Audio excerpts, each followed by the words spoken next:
나는 회사 선배인 준석을 오랫동안 짝사랑해왔다. 준석은 냉철하고 일밖에 모르는 사람으로 유명했지만 그의 일하는 모습을 볼 때마다 자꾸만 마음이 끌렸다. 그래서 용기를 내서 마음을 고백했지만 그의 대답은 차가웠다. 결혼할 생각도 없고 더구나 회사 후배랑 연애할 생각은 더더욱 없다. 그의 말에 마음이 철렁 내려앉았다. 이렇게 내 짝사랑은 허무하게 끝나는 걸까? 이상하게도 준석의 차가운 말투에도 불구하고 나는 그를 쉽게 잊지 못했다.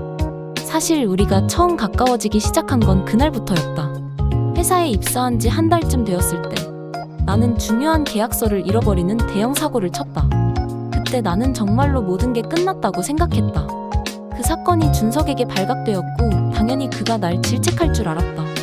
그런데 그는 오히려 침착하게 대처하며 나를 도와주었다. 그 순간 나는 그에게 더 깊이 빠져들었다.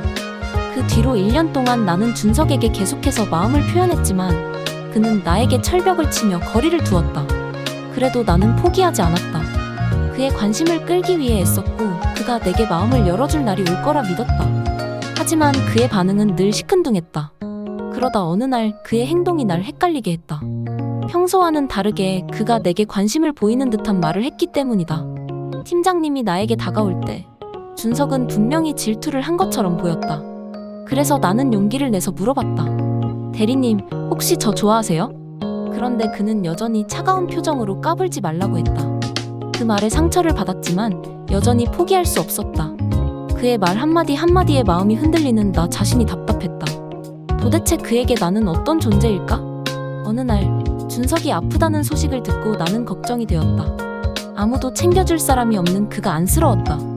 그래서 그에게 병문안을 가서 아픈 그를 위해 정성껏 요리를 해주었다. 그날 이후 우리는 조금 더 가까워졌다. 준석은 때로는 어린아이처럼 장난스럽게 굴기도 했고 그런 모습이 귀엽게 느껴졌다. 이때 나는 그의 결혼에 대한 생각을 떠나 그냥 그와 함께 있는 것만으로도 행복할 수 있지 않을까 하는 생각이 들었다. 하지만 그의 결혼에 대한 부정적인 태도는 여전히 나를 불안하게 했다. 그가 좋아질수록 그의 말이 점점 내 마음을 무겁게 했다. 내가 직접 물었을 때 그는 결혼할 생각이 없다고 분명히 말했다. 그 말은 마치 날카로운 칼날처럼 내 가슴에 박혔다. 그럼에도 불구하고 나는 그를 포기할 수 없었다. 그의 말에 동의하면서도 그의 마음을 돌릴 방법을 찾고자 했다. 우리는 계속해서 연애를 이어갔다. 하지만 나는 점점 그와의 미래에 대해 고민하기 시작했다. 그는 결혼이라는 제도에 대해 부정적이었고 나는 결혼이라는 미래를 꿈꾸는 사람이었다. 이 차이가 점점 우리 관계의 장애물처럼 느껴지기 시작했다. 내가 결혼에 대해 이야기할 때마다 그는 조심스레 화제를 돌리거나 그냥 침묵으로 일관했다. 나는 그 침묵이 무엇을 의미하는지 알고 있었다. 그는 결혼을 원하지 않았고 나는 그를 이해하고 싶었지만 내 안의 불안감은 커져만 갔다. 결국 나는 참지 못하고 그에게 결혼에 대해 다시 물었다. 오빠, 나 오빠랑 결혼하고 싶어졌어. 그는 한동안 침묵하다가 나를 똑바로 쳐다보며 말했다. 나는 결혼할 생각이 없어. 그의 단호한 대답에 나는 눈물을 참을 수 없었다. 나는 그의 말이 바뀌기를 바랐지만 그가 내게 보이는 건 오로지 현실적인 계산과 냉철한 판단뿐이었다. 우리는 결국 헤어지기로 했다. 내가 꿈꾸던 미래와 그의 현실은 너무 달랐다. 헤어진 후에도 나는 여전히 그를 그리워했고 그의 말이 내내 마음에 남았다. 그러던 어느 날 준석이 나를 찾아왔다. 그는 내가 왜 결혼을 원하지 않는지 설명해주겠다며 자신의 가족에 대한 이야기를 꺼냈다. 그의 아버지가 과거에 또 다른 가정을 꾸렸다는 사실, 그로 인해 어머니와 분당에서 숨어 살았던 어린 시절, 그리고 그 모든 것이 그에게 얼마나 큰 상처가 되었는지를 이야기했다. 그의 이야기를 들으며 나는 처음으로 그가 왜 결혼을 두려워하는지 이해하게 되었다. 그러나 동시에 그가 이 사실을 나에게 숨기고 있었다는 배신감이 몰려왔다. 그는 왜 이 중요한 사실을 나에게 말하지 않았던 걸까? 나는 혼란스러웠다.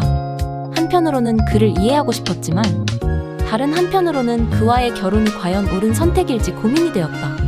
언니에게 이 사실을 털어놓았을 때 언니는 냉정하게 말했다.